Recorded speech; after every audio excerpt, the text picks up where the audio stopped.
Sempre soube, no fundo, que meus pais tinham uma filha preferida, e não era eu. Minha irmã recebia tudo de mão beijada, enquanto eu precisava lutar até pelo mínimo.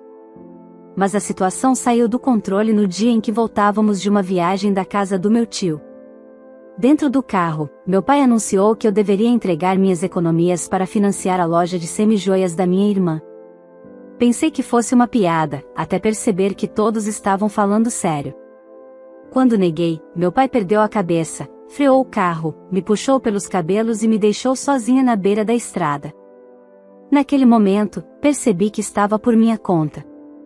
O que eles nunca imaginaram é que, a partir dali, começaria a maior virada da minha vida, e o arrependimento mais amargo da deles. Olá, seja bem-vindo ao canal Histórias Surpreendentes, curta e se inscreva nesse canal, aproveite e ative as notificações. Comente aqui de qual cidade você está assistindo, vou adorar saber e deixar um coração no seu comentário. Desde que me entendo por gente, a preferência dos meus pais pela minha irmã sempre foi evidente. Ela era a menina dos olhos deles, a filha perfeita, a que sempre recebia presentes caros, elogios e todo o apoio para realizar qualquer capricho. Eu, por outro lado, era sombra dentro da própria casa. Tudo o que eu fazia parecia insuficiente. Meus esforços, minhas conquistas, até mesmo minhas necessidades, eram constantemente ignoradas. Aos poucos, aprendi a silenciar minhas frustrações e me apegar ao meu maior sonho, juntar cada centavo para poder pagar a faculdade que tanto queria cursar. Esse objetivo era o que me mantinha de pé, mesmo diante das inúmeras humilhações. Aquela viagem para a casa de um tio parecia ser apenas mais uma ocasião em que eu estaria ali, de lado, observando o quanto minha irmã era exaltada. Mas o retorno se transformou no divisor de águas da minha vida. No carro, enquanto eu olhava pela janela e tentava imaginar um futuro longe da opressão que vivia, meu pai resolveu abrir um assunto que mudaria tudo. Com a voz firme e o olhar fixo na estrada, ele anunciou que minha irmã estava prestes a abrir uma loja de semijoias e que nós, como família, deveríamos ajudar no investimento inicial. Não demorou para esclarecer o que queria dizer: eu teria que dar R$ 20.000 para minha irmã. Naquele momento, pensei que fosse uma brincadeira de mau gosto. R$ 20.000 era justamente o valor que eu havia economizado em anos de esforço, abdicando de roupas novas, saídas com amigos e qualquer tipo de lazer.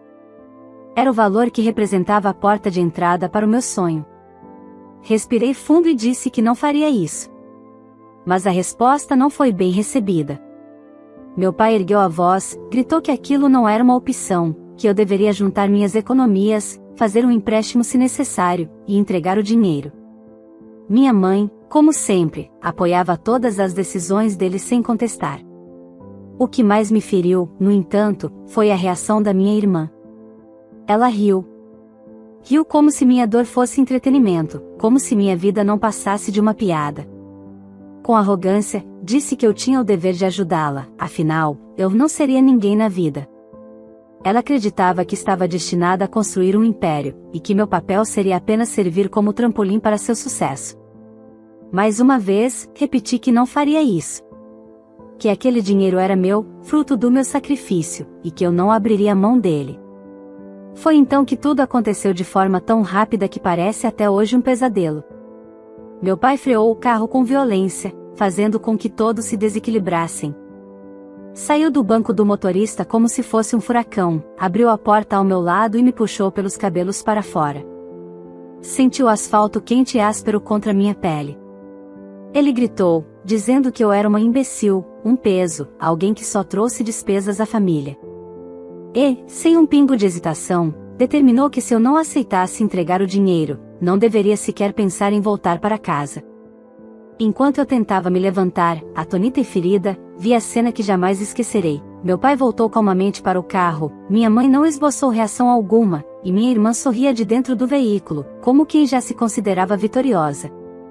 O carro arrancou, levantando poeira, e em poucos segundos se tornou apenas um ponto distante na estrada. Eu fiquei ali, sozinha, com a mochila nas costas e um coração despedaçado.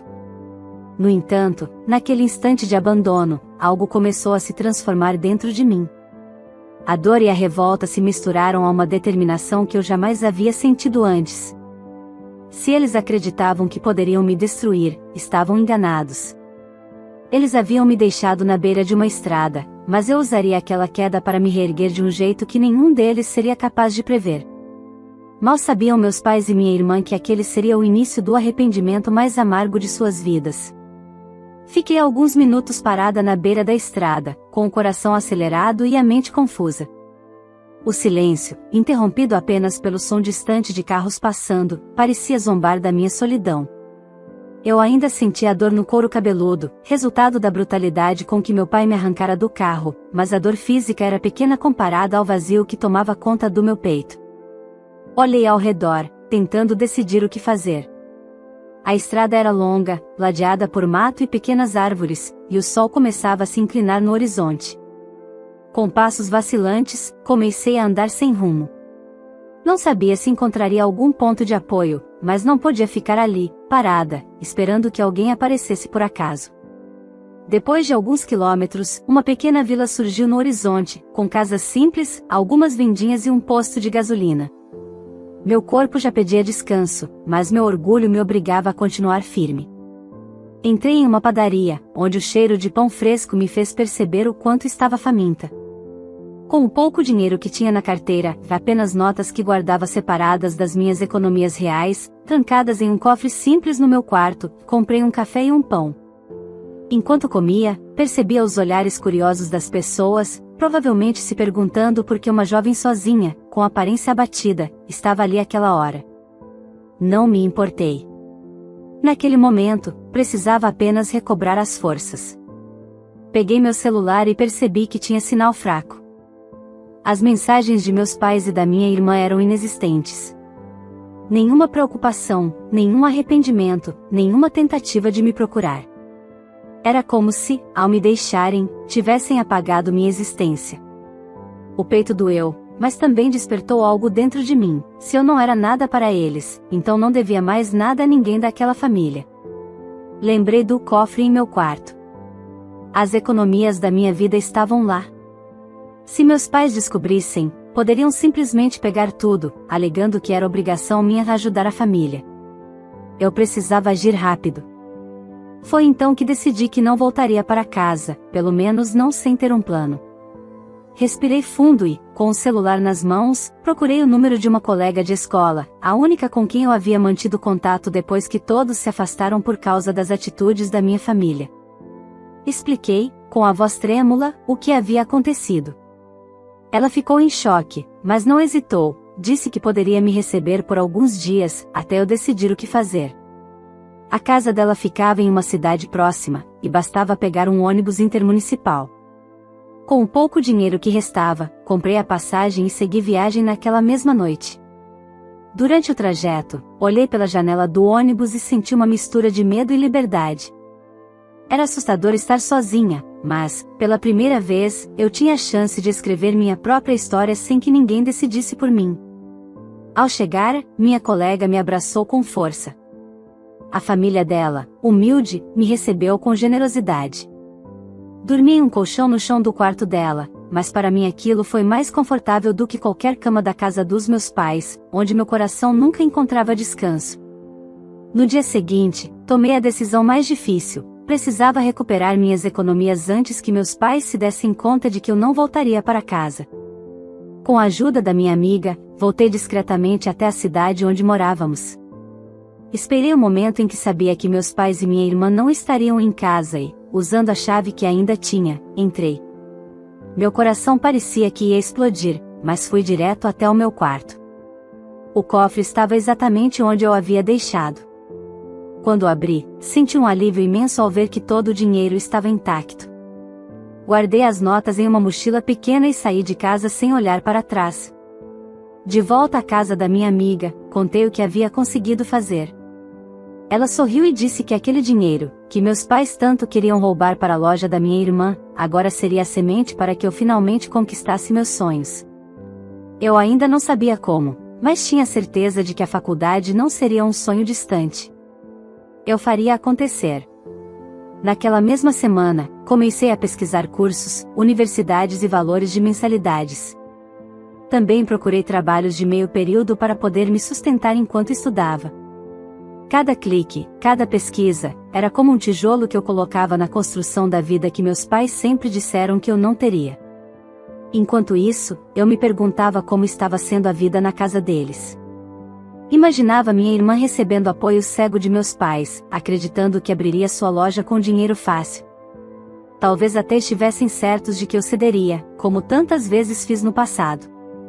Mas mal sabiam eles que, dessa vez, eu estava disposta a lutar com todas as minhas forças. Naquela primeira noite, deitada no colchão da casa da minha amiga, fechei os olhos e prometi a mim mesma, eles ainda iriam me ver vencer, e o arrependimento pelo que me fizeram começaria muito antes do que imaginavam. Os dias seguintes foram uma mistura de ansiedade e determinação. Eu acordava cedo na casa da minha amiga, ajudava nas tarefas domésticas como forma de agradecimento, e logo depois me dedicava a procurar empregos. O dinheiro que eu havia resgatado do cofre era suficiente para pagar alguns meses de uma faculdade, mas eu sabia que, sem renda, não conseguiria sustentar minha vida. Era hora de provar a mim mesma que poderia ser independente. Depois de algumas tentativas frustradas, consegui uma vaga em uma pequena livraria no centro da cidade. O salário não era alto, mas o ambiente me trazia paz. Entre livros, aprendi a lidar com clientes e a me organizar financeiramente. Cada real que entrava era contabilizado com cuidado, porque meu maior objetivo estava claro: a faculdade. Fiz a matrícula em uma instituição próxima, no curso que sempre sonhei, e a sensação de segurar a primeira grade de horários nas mãos foi indescritível. Enquanto eu construía silenciosamente minha nova vida, minha família vivia outra realidade. Descobri por conhecidos que meus pais estavam furiosos. Eles haviam espalhado para todos que eu era ingrata, irresponsável, e que tinha fugido para não cumprir meu dever de ajudar minha irmã. Essa versão circulava entre parentes e vizinhos, e eu era pintada como a vilã. No fundo, doía saber que eles estavam manchando meu nome, mas algo dentro de mim começava a se fortalecer. Eu já não me importava tanto com a opinião deles, porque estava ocupada demais construindo algo real. Minha irmã, por outro lado, não estava satisfeita. Soube que ela já havia começado a planejar a abertura da loja de semijoias e que contava com o meu dinheiro como parte essencial do capital inicial. Sem ele, as coisas não saíram como esperado. Ela pressionava meus pais, e eles, por sua vez, tentaram me ligar várias vezes. Ignorei todas as chamadas. Depois, as mensagens começaram, primeiro pedindo, depois exigindo, e por fim ameaçando. Diziam que se eu não entregasse o dinheiro, eu nunca mais seria considerada parte da família. Que amargo. Nunca, de fato, haviam me considerado. Com o tempo, meus pais passaram a aparecer na porta da livraria. Não entravam, mas ficavam do outro lado da rua, esperando que eu os notasse.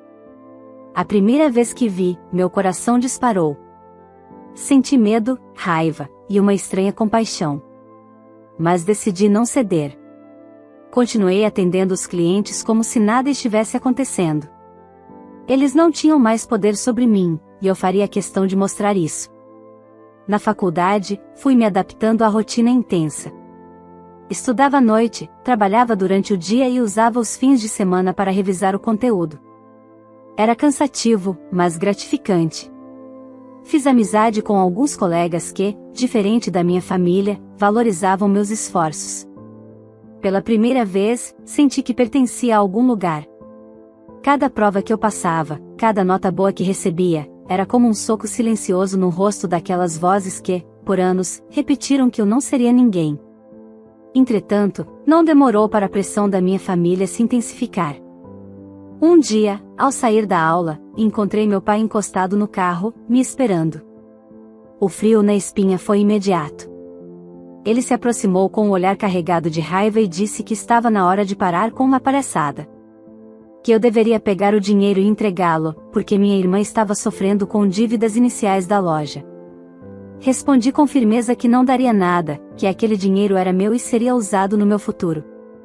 A reação dele foi violenta, gritou no meio da rua, atraindo olhares de estudantes e professores que passavam. Disse que eu era uma vergonha, que não merecia o sobrenome da família. Por um momento, quase cedi ao pânico. Mas em seguida, percebi que não estava mais sozinha como antes. Colegas se aproximaram, perguntaram se eu estava bem, e o olhar de reprovação deles para meu pai fez com que ele recuasse. Ele entrou no carro e saiu em disparada, mas aquela cena marcou algo em mim. Pela primeira vez, alguém estava do meu lado, não do dele.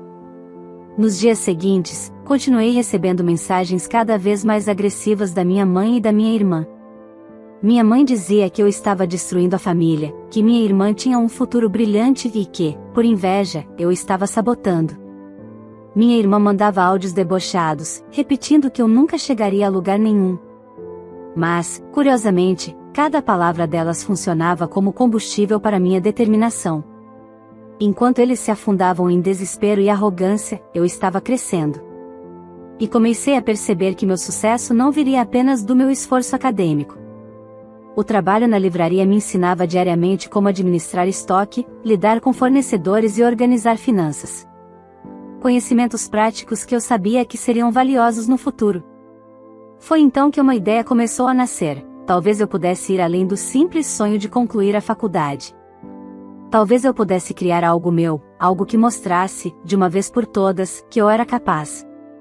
E, mal sabia minha família, esse seria apenas o início da verdadeira virada que estava prestes a acontecer. As semanas se transformaram em meses, e minha rotina já estava bem definida: manhãs na livraria, noites na faculdade e horas roubadas do sono para revisar conteúdos. Era exaustivo, mas cada passo me aproximava de algo maior. Aos poucos, a ideia que havia brotado na minha mente começou a ganhar forma. Eu não queria apenas estudar e trabalhar para os outros. Queria construir algo meu, algo que me garantisse independência real.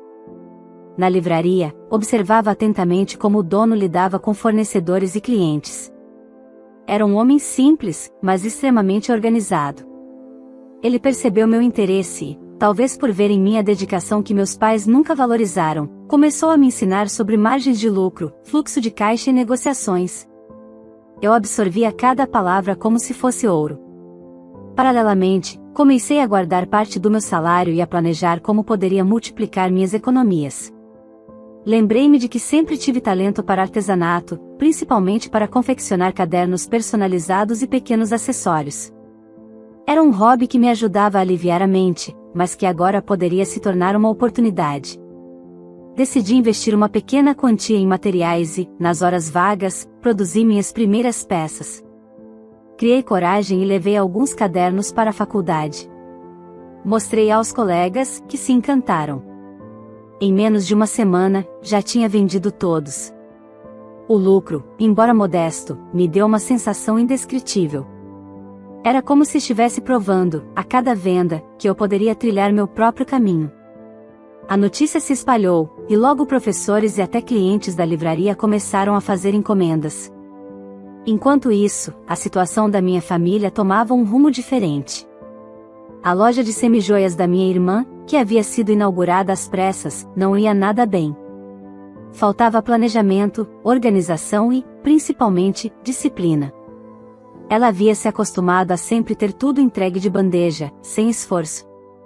Apostou em produtos caros sem conhecer o público da região, gastou mais do que tinha e acumulou dívidas com fornecedores. Meus pais, desesperados, tentavam tapar os buracos financeiros, mas já não tinham mais reservas suficientes. Soube, por meio de conhecidos, que a arrogância dela continuava intacta. Ela culpava os outros pela falência iminente, os clientes que não entendiam de luxo, os concorrentes injustos e, claro, a mim, porque eu me recusava a ajudá-la. A cada boato que chegava aos meus ouvidos, a certeza crescia: eles estavam colhendo o que plantaram. Certa noite, recebi uma visita inesperada.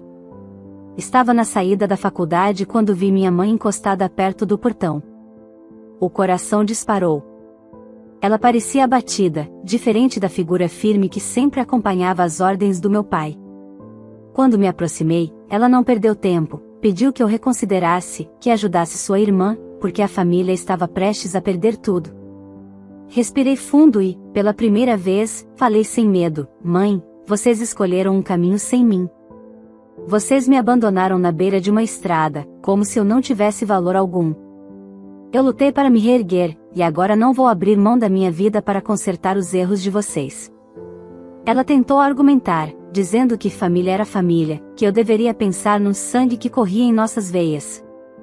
Mas essas palavras já não tinham o mesmo peso. Eu tinha aprendido que família de verdade é quem estende a mão, não quem arranca os sonhos.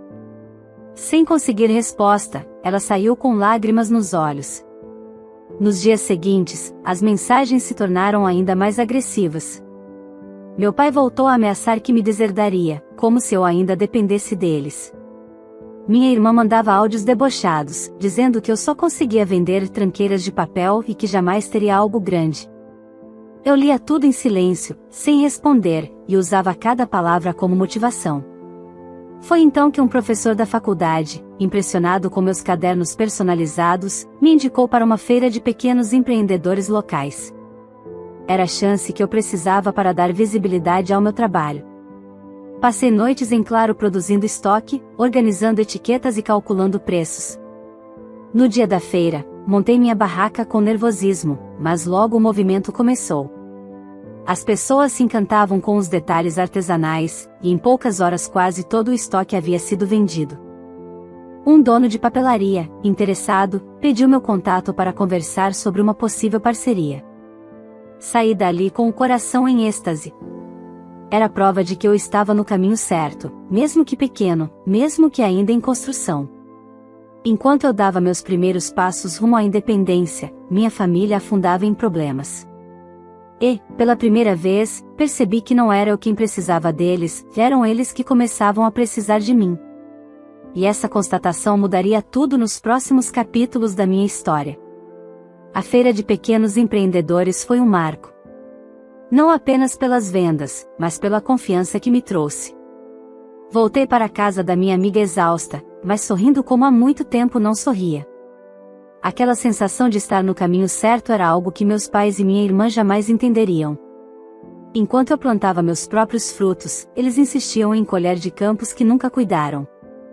Dias depois, recebi a ligação do dono da papelaria que havia se interessado pelos meus cadernos. Marcamos uma reunião, e ele propôs algo que parecia um sonho: vender meus produtos em sua loja, em consignação.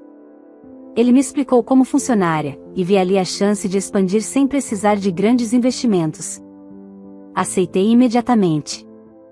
Passei a produzir em escala maior, equilibrando o trabalho na livraria, estudos e produção. Meu corpo sentia o peso, mas meu coração se fortalecia a cada passo.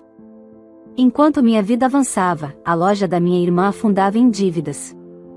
Ela comprava mercadorias de luxo sem calcular custos, contratava funcionárias que não eram pagas em dia e acumulava atrasos no aluguel do ponto comercial. Começaram a circular boatos de que fornecedores estavam prestes a acionar a justiça para receber os valores devidos. A arrogância dela, no entanto, não permitia admitir fracasso. Culpar os outros continuava sendo sua estratégia preferida. Numa tarde chuvosa, enquanto eu atendia na livraria, meu pai apareceu de repente. Não entrou com gritos ou ameaças, como antes, mas com um semblante carregado de desespero.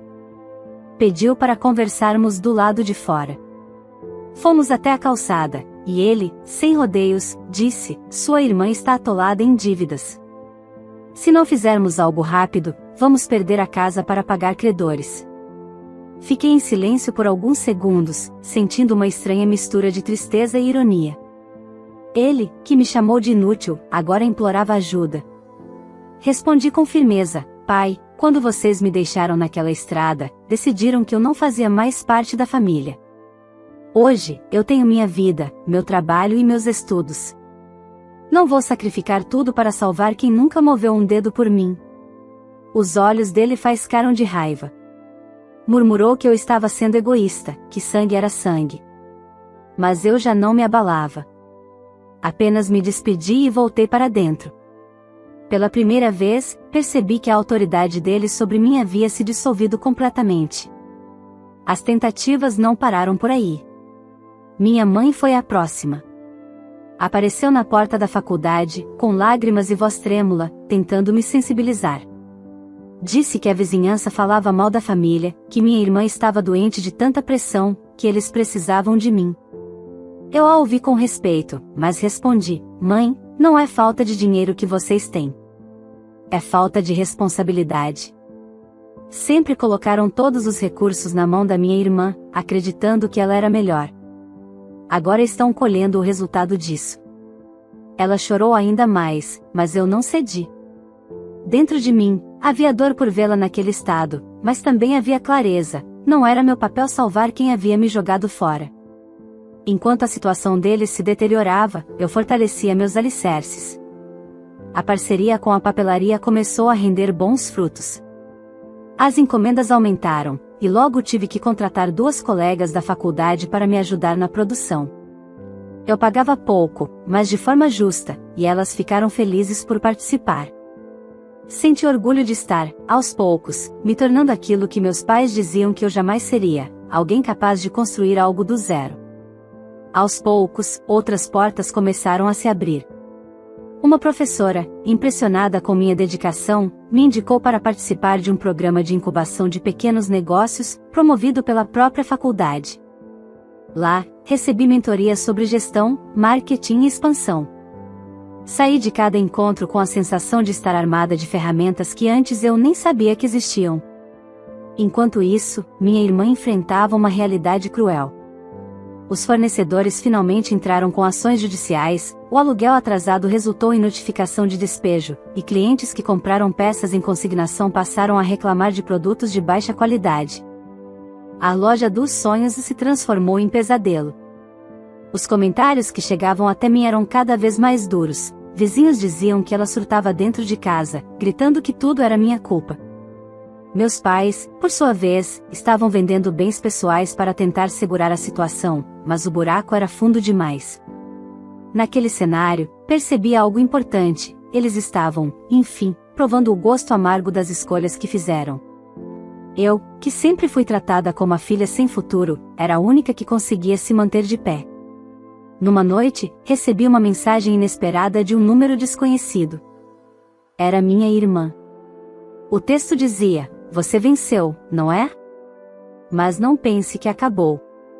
Eu ainda vou dar a volta por cima, e você vai se arrepender de não ter me ajudado." Li aquelas palavras e sorri. Não de deboche, mas de alívio. Porque finalmente entendi que não precisava mais temer sua arrogância. Eu já estava em outro caminho, e nada do que ela dissesse mudaria isso. Mal sabia ela que, nos próximos passos, o destino mostraria de forma ainda mais clara quem realmente havia vencido. O semestre seguinte chegou trazendo mudanças profundas na minha vida. A parceria com a papelaria crescia, os cadernos personalizados já não eram apenas um passatempo, tornaram-se uma pequena empresa em expansão. Recebia encomendas de outras cidades, algumas até de escolas que desejavam lembranças especiais para formaturas. Eu me via diante de um futuro que jamais teria imaginado quando fui deixada na beira daquela estrada. Mas enquanto eu subia degrau por degrau, minha família despencava. A loja da minha irmã fechou as portas de maneira humilhante. Os credores bateram à porta dos meus pais, exigindo pagamentos. O carro novo que eles haviam comprado para ela foi tomado por falta de pagamento. O nome da família, que antes era sinônimo de status no bairro, agora era alvo de cochichos e risadas. Foi nesse cenário que recebi o convite para apresentar meu negócio em um evento acadêmico da faculdade, voltado para jovens empreendedores. A feira seria grande, com professores, empresários e investidores interessados em apoiar projetos promissores. Passei noites preparando minha apresentação, organizando planilhas e amostras dos produtos. Quando o dia chegou, respirei fundo e subi ao palco com minhas peças em mãos. O que aconteceu superou qualquer expectativa. Meus cadernos encantaram não apenas pelo design artesanal, mas pela história que eu contei por trás deles, como havia começado com poucos recursos, conciliando estudo e trabalho, e como aquilo representava mais que papel e cola, representava resistência e superação. Ao final, um investidor se aproximou e me ofereceu apoio para ampliar a produção em larga escala. Era o que eu precisava para transformar meu pequeno projeto em algo sólido. A notícia se espalhou rapidamente pela cidade. Em pouco tempo, as pessoas já comentavam sobre a jovem que começou sozinha e estava prestes a abrir sua própria marca. E foi justamente nesse período de reconhecimento que meus pais reapareceram. Dessa vez, não vieram com gritos nem ameaças. Foram até a livraria, com semblantes abatidos, e pediram para conversar. Saímos e nos sentamos em um banco próximo. Meu pai, que sempre ergueu a voz contra mim, falava agora em tom baixo, quase suplicante. Disse que a casa estava prestes a ser leiloada por causa das dívidas da minha irmã, que não tinham mais como segurar a situação. Minha mãe, com lágrimas, pediu que eu reconsiderasse, que eu ajudasse ao menos a salvar o lar onde cresci. Escutei em silêncio. Dentro de mim, uma tempestade de emoções. Era doloroso ver meus pais naquele estado, mas também era impossível esquecer a cena da beira da estrada. Respirei fundo e respondi com firmeza: pai, mãe, quando vocês me abandonaram, também abandonaram qualquer direito de exigir algo de mim. Eu construí tudo sozinha, com muito sacrifício. Esse dinheiro e essas conquistas são meu futuro. Não vou abrir mão de nada para corrigir os erros que vocês escolheram cometer. Eles insistiram, tentaram apelar para o amor de filha. Mas eu não cedi. Levantei-me e disse que torcia para que encontrassem uma saída, mas que minha vida seguiria em outra direção. Vi o desespero nos olhos deles e, pela primeira vez, não senti culpa. Apenas a certeza de que finalmente estava livre. Pouco tempo depois, a casa realmente foi a leilão. Meus pais e minha irmã precisaram se mudar para um bairro distante, em uma casa muito menor. O orgulho deles, que sempre foi maior que qualquer coisa, se transformou em vergonha. As pessoas comentavam, e eles se encolhiam diante dos olhares. Minha irmã, incapaz de aceitar a falência, passou a culpar todos ao redor, mas ninguém mais estava disposto a ouvi-la. Enquanto isso, eu inaugurava oficialmente minha própria marca de papelaria artesanal. Aluguei uma pequena sala comercial com o apoio do investidor e montei um ateliê onde produzia com minhas colegas da faculdade. O espaço era simples, mas cheio de vida e esperança. Quando pendurei a primeira placa com o nome da minha empresa na porta, lágrimas escorreram pelo meu rosto. Eu tinha vencido. Não precisei me vingar, nem humilhar. Minha vitória estava em cada conquista que carregava meu esforço estampado. A vida havia se encarregado de mostrar a meus pais e a minha irmã que o desprezo deles não me destruiu, apenas me fortaleceu. No fundo, sabia que eles carregariam o peso do arrependimento por toda a vida. E eu, enfim, poderia caminhar livre, com a cabeça erguida, sabendo que transformei dor em força, abandono em liberdade e humilhação em triunfo. O futuro, agora, era todo meu. Quero muito saber a sua opinião sobre essa história. Se você estivesse no lugar dessa filha, teria coragem de tomar a mesma decisão que ela tomou, mesmo sabendo que seus pais e sua irmã poderiam se voltar contra você? Ou teria feito diferente? Deixe sua resposta aqui nos comentários, vou adorar ler cada um deles. Aproveite também para me contar de qual cidade você está assistindo este vídeo, assim posso deixar um coração especial no seu comentário. É uma forma de ficarmos ainda mais próximos. Se você gostou dessa história emocionante, não se esqueça de deixar o seu like, isso ajuda muito a fortalecer o canal e a trazer mais conteúdos como este para você. Inscreva-se também no canal e ative o sininho, assim você recebe sempre uma notificação quando uma nova história for publicada. E não para por aí, compartilhe este vídeo com seus amigos e familiares. Tenho certeza de que eles também vão se surpreender com essa trama cheia de reviravoltas. Vamos espalhar essa história juntos. Então, me diga, faria o mesmo que a filha fez? Estou esperando a sua resposta aqui nos comentários.